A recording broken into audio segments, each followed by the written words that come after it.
گناہ اس زبان سے ہوتے ہیں. اگر زبان پر بندہ کنٹرول کرے اس کی دنیا بھی آباد آخرت بھی. نبی نے جب سکوت کی نشانیاں بتائیں، کس کی نشانیاں؟ سکوت، خاموشی کی نشانیاں. تو اصحاب نبی نے اپنے منہ میں پتھر رکھنا شروع کر دیا. اتنے فائدے خاموشی کے. اور آزما کر دیکھیے، پیٹ کا روزہ آسان ہے، زبان کا روزہ بڑا مشکل ہے. یقین نہیں آتا تو ایک دن آزما کے دیکھ لیجیے گا. بندہ 2 گھنٹے نہیں بولتا تو پریشان ہو جاتا ہے. اعتکاف کا اصل مقصد یہی ہے. اعتکاف میں کلام کرنا، 3 دن کلام نہ کرو کسی کے ساتھ. قرآن پڑھو، حدیث پڑھو، کسی سے کلام نہ کرو، پر خدا سے کلام کرو. زبان کو ذکر پروردگار عالم میں مشغول کرو. اس کے اتنے فائدے ہیں کہ آپ کے تصور سے باہر ہے. عجیب سا سکون انسان کو مل جاتا ہے. لیکن یہ چھوٹی سی زبان ہمارے کنٹرول میں نہیں ہے. اب جملہ سنیے مولا امیر المومنین کا. فرماتا ہے، اے انسان جب تک تو بولتا نہیں یہ زبان تیری قیدی ہوتی ہے. اے انسان جب تک تو بولتا نہیں یہ زبان تیری قیدی ہوتی ہے، لیکن جب تو بول لیتا ہے تو زبان کا قیدی بن جاتا ہے. لہذا سوچ سمجھ کے بولا کر کے بول کیا رہا ہے. اب مولا فرماتے بے وقوفوں کی کچھ نشانیاں ہیں.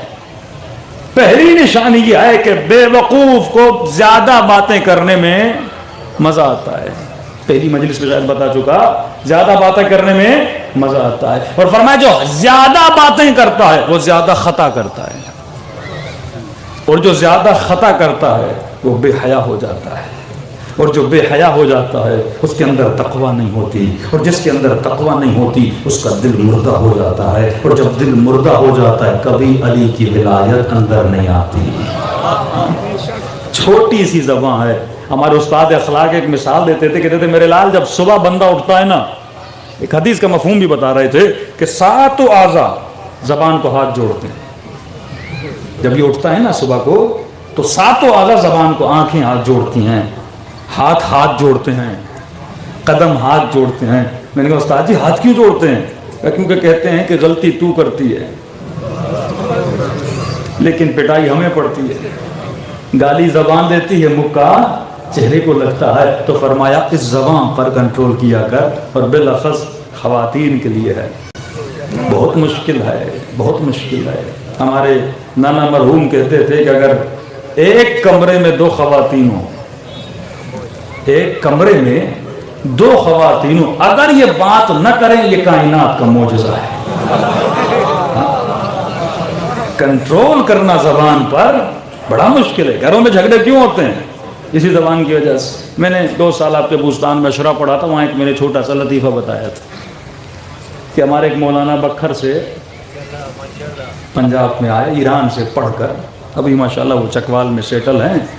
کہنے لگے مولانا اتنا علم پڑھ کے آیا مسجد میں، لوگ آئیں گے، کوئی فقہی مسئلہ، کوئی طہارت کا مسئلہ، کوئی نماز کا مسئلہ، کوئی وضو کا مسئلہ. کہ مولانا صاحب کوئی آتا ہی نہیں تھا. 4-5 لوگ نماز پڑھتے تھے چلے جاتے تھے. میں نے کہا بھائی کچھ پوچھو، دین حاصل کرو، شریعت کا درس لو. کہ مولانا سب پتہ ہے. اچھا جب محلے کی خواتین کو پتہ چلا کہ مولانا آئے ہیں، آ گئیں. میں خوش ہوا کہ چلو خواتین تو کوئی مسئلہ پوچھنے آئی ہیں. کہ مولانا مسئلہ پوچھنے نہیں آئی تھی. میں نے کہا پھر کیا کرنے ہیں؟ کہ وہ اپنے مسئلے بتانے آئے. مسئلے کوئی شریعت کے نہیں تھے. خاتون کا مسئلہ کیا ہوتا ہے؟ شوہر محبت نہیں کرتا، یہ سب سے بڑا مسئلہ. ٹائم نہیں دیتا، دوسرا مسئلہ. وہم ہوتا ہے کہ دوسری شادی کر رہا ہے، یہ تیسرا مسئلہ.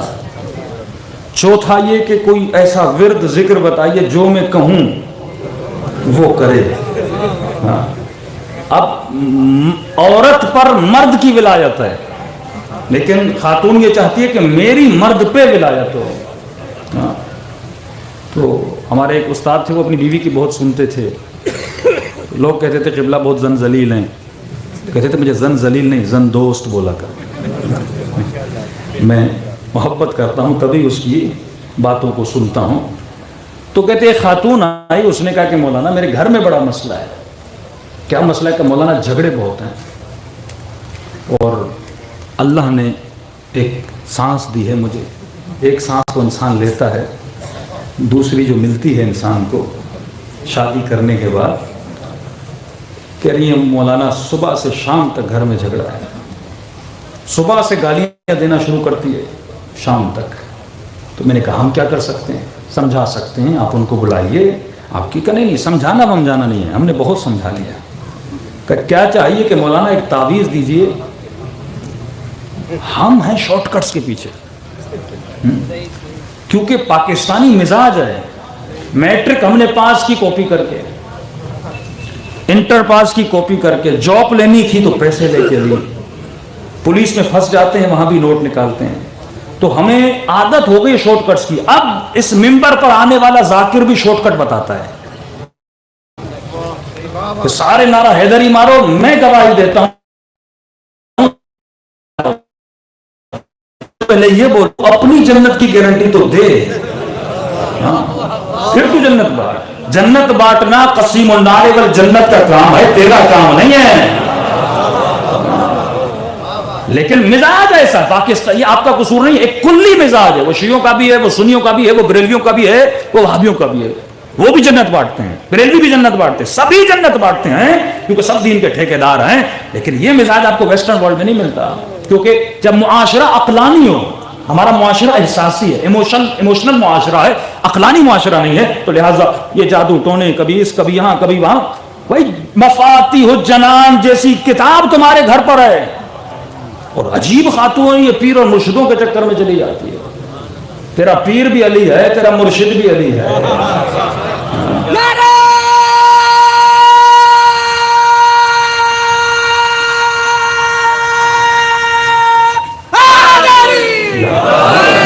تو یہاں وہاں بھٹکتا ہے۔ بہترین علاج یا من، خدا کو پکارتے ہیں نا کہ مومن کا صلہ کیا ہے؟ دعا ہے نا، آپ کا اسلحہ دعا ہے۔ جب بھی پسو تو دعا کرو، ادعونی استجب لکم، خدا کا وعدہ ہے کہ مجھ سے مانگو میں تمہاری دعا کو قبول کروں گا۔ تو کیوں اللہ کے مصلی پہ نہیں جاتا؟ 2 رکعت نماز حاجت پڑھنے کا وقت نہیں ہے، لیکن پیسے خرچ کر کے پتہ نہیں 10 شہروں کو کراس کر کے دور جاتا ہے کہ فلاں مرشد ہے، وہ تعویذ دیتا ہے، مسئلہ حل ہو جاتا ہے۔ یہ ضعف ایمان ہے، یہ شرک خفی ہے کہ تو اللہ کے در کو چھوڑ کے کسی غیر کے دروازے پہ جا رہا ہے، تو اندر سے مشرک ہو چکا ہے۔ بہترین دروازہ خدا کا، دعائے توسل تیرے پاس ہے۔ میں کہتا ہوں ہر مسئلے کا، ہر مفاتیح جنان ہے، پوری مفاتیح لیجئے جس میں حاشیہ بھی ہے، بے اولادی کا علاج اس میں ہے، بچیوں کی شادی نہ ہونے کا علاج اس میں ہے، بیماری کا علاج اس میں ہے، ہر چیز کے تعویذ جو اہل بیت نے بتائے، حرز جو ائمہ نے بتائے مستند موجود ہے۔ اگر انسان عمل کرے اس کی زندگی آباد ہو جائے، لیکن ہم جاتے نہیں ہیں، رجوع نہیں کرتے، ہمیں شارٹ کٹ چاہیے کہ مولانا مجھے کوئی ایسا تعویذ دیجیے گھر کا جھگڑا ختم ہو جائے۔ مولانا نے کہا میں نے بہت سمجھا لیکن سمجھی نہیں۔ پھر کہ مولا کا فرمان ہے کلم الناس بقدر عقولہم، جتنی لوگوں کی عقلیں ہیں اتنی بات کرو۔ تو کہتا میں اب نظریہ اس کی سمجھ میں نہیں آ رہا تھا، میں نے کہا ایک پریکٹیکلی مثال دے کے اسے سمجھاؤں۔ مولانا نے کہا بیٹھ جا، تمہیں ایک زبردست سا تعویذ دیتا ہوں آج۔ کہتے کمرے میں گیا، میں نے کاغذ لیا باندھ کے اسے میں نے دیا، میں نے کہا یہ تعویذ لے جا، اس میں بڑا اثر ہے، اور اس تعویذ نے کئی لوگوں کی زندگیاں آباد کر دی۔ کہ مولانا اس سے کرنا کیا ہے؟ جلاؤں، پہنوں، پتھر کے نیچے دوں، درخت کے اوپر باندھوں؟ تو مولانا نے کہا یہ بڑی پروفیشنل تھی، سارے کام کر چکی تھی۔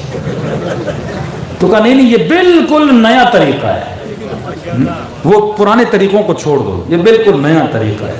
کہ مولانا کہا دیکھو صبح جیسے تمہاری سانس جھگڑا کرنا شروع کرے نا، برا والا کہنا، اس تعویذ کو دینا دانت کے نیچے، اور جتنا وہ بولے تم اتنا اسے دبانا، پھر دیکھنا میرے تعویذ کا اثر۔ کہتے ہیں مولانا صاحب اتنے دن گاؤں میرا کسی نے کوئی خدمت نہیں کی، مولوی کی تنخواہ بھی ہوتی ہے 2-3 ہزار، کہ کسی نے کوئی خدمت نہیں کی، لیکن ایک تعویذ میں نے دیا، 4 دن کے بعد آئی، مکھن بھی لے کر آئی، لسی کا پورا جگ بھی لے کر آئی، کچھ نذرانہ بھی لے کر آئی کہ مولوی صاحب میں تو سالوں سے تھک چکی تھی، لیکن آپ کے ایک تعویذ نے گھر میں خاموشی طاری کر دی ہے، سکون ایسا آ گیا، گھر میں کوئی بھی جھگڑا نہیں ہے۔ میں نے کہا تعویذ کہاں ہے؟ کہ وہ ہمیشہ پلو کے ساتھ باندھا ہوا ہے، تھوڑی بہت گھر میں ٹک ٹک ہوتی ہے میں دانتوں کے نیچے دیکھ کے اس کو دباتی ہوں، مولانا تھوڑی دیر میں وہ بیچاری بوڑھی چپ ہو جاتی ہے۔ ایسی چپ آپ نے اسے دلا دیا ہے، میں پریشان، اچھے سے بات کرنے لگی ہے، اس کا اخلاق میرے ساتھ اچھا ہو گیا ہے، رفتار ہمیشہ غصہ کرتی تھی لیکن اب دیکھ رہی ہوں کہ اس کے اندر بہتری آنے والی ہے۔ مولانا بہترین آپ نے تعویذ دیا۔ مولوی صاحب کہتے میں نے کہا ذرا تعویذ دکھا، نکال تو صحیح۔ کہتے کیوں مولانا؟ کذرا نکال، کا نکالا، کا کھول، کہتے کھولا اور جب دیکھا تو اندر کچھ بھی نہیں لکھا تھا، سفید گورا کاغذ تھا۔ غصے میں آئی، مولوی صاحب مجھے دھوکہ دے رہے ہو، ہاں مجھے تم نے خالی کاغذ تھما دیا، کہ چھوڑ دے کاغذ خالی ہے کچھ لکھا، یہ بتا اثر ہوا کہ نہیں؟ کہ مولوی صاحب اثر تو بہت تھا۔ کہا یہ اثر تعویذ کا نہیں ہے، اگر تو پہلے دن سے علی کے فرمان پہ عمل کرتی کبھی گھر میں جھگڑا نہ ہوتا۔ کہ کون سا علی کا فرمان؟ کہ مولا فرماتے جب بھی کوئی گالی دے جھگڑا کرے بہترین کام یہ ہے خاموش ہو جا۔ پہلے وہ بیچاری بوڑھی کچھ کہتی تھی، تو 2 باتیں سناتی تھی، وہ 3 باتیں سناتی تھی، وہ 4 باتیں تو سنا دیتی تھی، جھگڑا چلتا رہتا تھا۔ اب اس نے جو کہا تیرا منہ جو بند تھا، تم کاغذ کو جو دبا رہی تھی، ظاہر جب رپلائی نہیں آئے گا تو جھگڑا کہاں ہوگا؟ ایک بال لو، بال کو تیز دیوار پہ مارو، واپس آئے گی نا، لیکن تم مارے گا ہی نہیں تو بال آئے گی کہاں سے؟